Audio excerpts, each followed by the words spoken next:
Have you ever considered that the very act of selling your time and skills for a wage, which seems like such a natural part of our modern world, is actually a relatively recent historical development?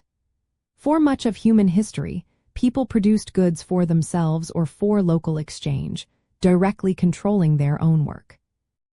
Wage labor became absolutely key to industrial capitalism through a profound and often violent historical transformation known as primitive accumulation.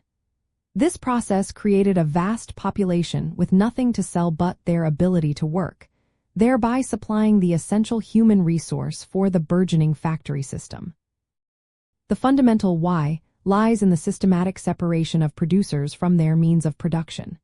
This was not a natural evolution, but a series of deliberate acts, like the enclosure movements in England, where common lands were privatized and small farmers were dispossessed. State legislation often supported these actions, dismantling traditional communal rights and forcing formerly self-sufficient peasants off their land. This created a new social class, individuals who owned neither land, tools, nor raw materials, and therefore had to seek employment from others to survive. This newly created class of propertyless laborers formed the bedrock for industrial expansion. Capitalists, who now own the means of production like factories and machinery, could hire these individuals. The how-to for capitalism was simple: gather workers in one place, provide the tools, and pay a wage for their labor power, which allowed the capitalist to appropriate the value created in the production process.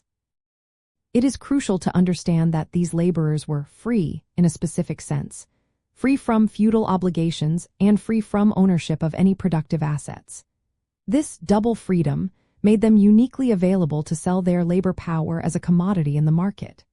The ability to buy and sell labor power on a large scale allowed capitalists to accumulate wealth, expand production, and drive the Industrial Revolution. Ultimately, the shift to wage labor, driven by the historical processes of primitive accumulation, transformed human productive activity from a means of direct sustenance into a commodity to be bought and sold. This created the dynamic of capital accumulation and the class divisions that are fundamental to industrial capitalism, laying the essential groundwork for the economic system we largely experience today.